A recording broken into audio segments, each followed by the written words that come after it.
This is Peter, and Peter is currently being approached by a pretty fly-looking businessman. However, this businessman has nefarious dealings. It's a trap! He works for a mysterious organization and is willing to give Peter $10,000 if he can beat him in a simple children's game. Peter, being the dum-dum that he is about to agree when suddenly your friendly neighborhood Spooderman jumps in and saves the day from the scammer. It's a bold strategy, Cotton. Let's see if it pays off for him. The businessman is arrested and taken into custody. Peter was safe from the scam for now. However, this isn't the first nefarious plot Spooderman has recently foiled. These scammers have been walking around offering people exorbitant money, and then those people keep going missing. This is the fourth scammer Spooderman has arrested recently. However, he gets some terrible news from the doctor. He has contracted ligma. God, please, no! No!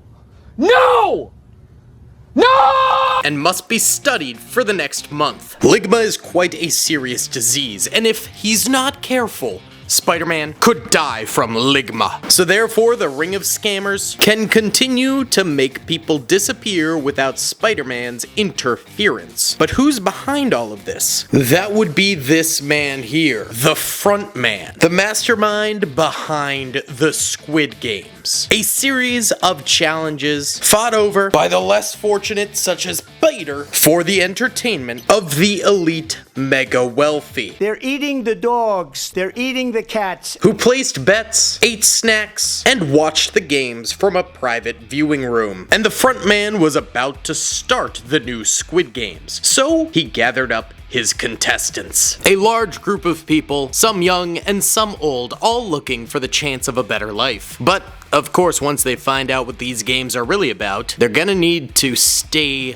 there. So that's where the front man's guards come into play. Firstly, we have the circle guard, then the square guard, and finally, the triangle guard. All of these guards represent different ranks amongst the military that helps host the Squid Games. So with the frontman's contestants and guards at the ready, it was time to start the Squid Games. And for the first game, they would play red light, green light. Let's build it.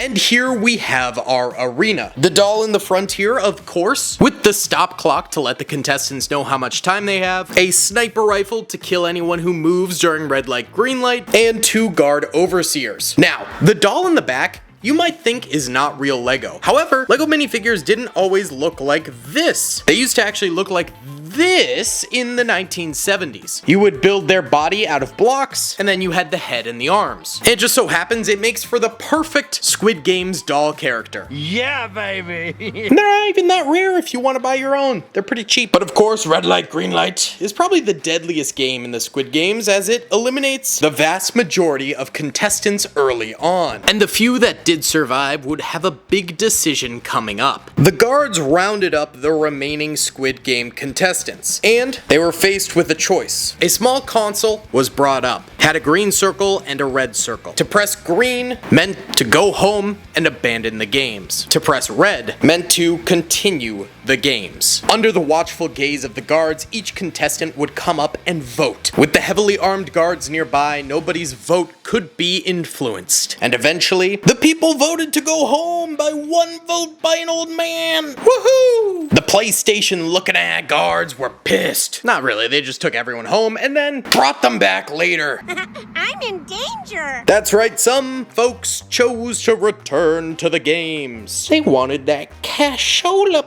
baby. The next round of the games involved each of the contestants getting a cookie. But this cookie wasn't for eating, baby. There were cookies with triangles, cookies with umbrellas, star cookies, and circle cookies. By the way, stick around till the end of the video to enter in to win a giveaway. Be sure to hit that like button, subscribe, and comment down below. Now let's continue the Squid Games. The front man controlling everything in the server room had given everyone a cookie so that they have to cut out the shape of the cookie. That meant triangles were particularly easy, and umbrellas were next to impossible. And if you broke the cookie in the process of trying to cut out the shape, you were shot on the spot.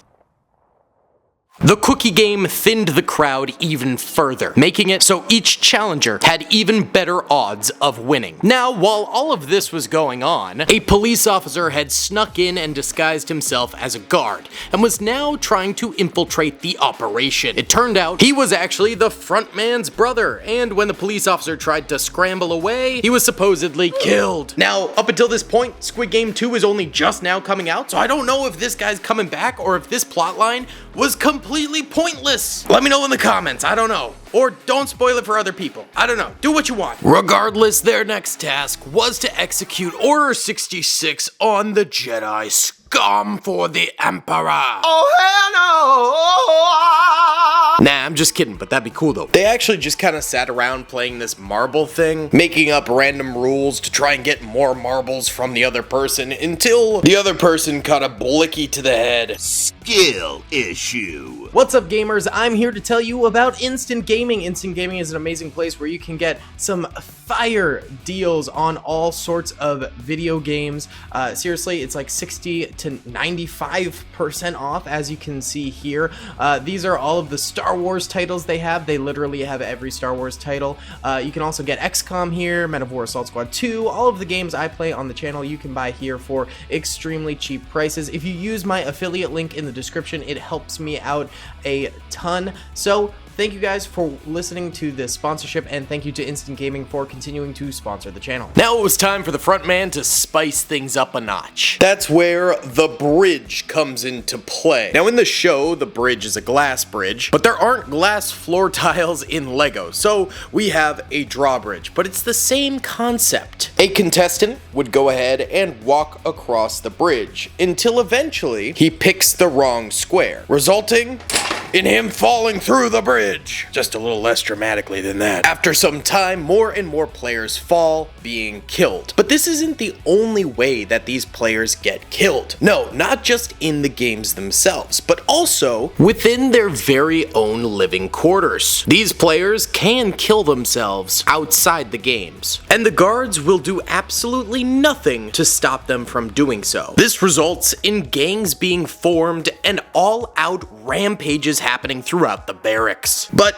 as soon as the night's over, the guards retake control and send contestants to their next game. Another game they must play is Tug of War, except they are on extremely large platforms. Now in the show, this is a team game of Tug of War, resulting in huge elimination, and when someone falls, they die. This brings us to our very final event, the actual Squid Game, where eventually, overpowering his old childhood friend, Gi-hoon ends up the winner, and he tries to get both of them out of the game by sacrificing the money and having them both leave. However, Gi-hoon's friend takes one for the team and gets himself killed, ending the Squid Game and resulting in Gi-hoon receiving a lifetime supply of cashola. But despite being filthy rich, Gi-hoon doesn't spend the money. He has a sense of guilt about him. He cannot come to do it, after witnessing hundreds of people die in the Squid Games. And eventually, he gets an invite, a mysterious invite, to go and visit the old man from the Squid Games,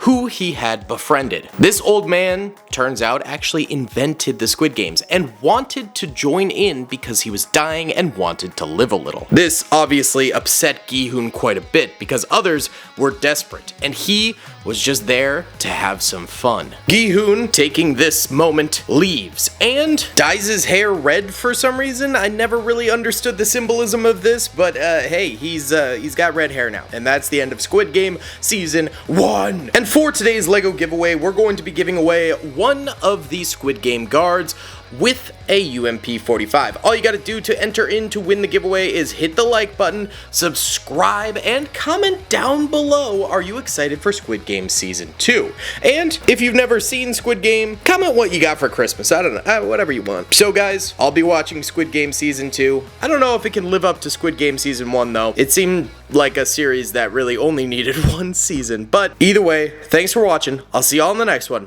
Peace.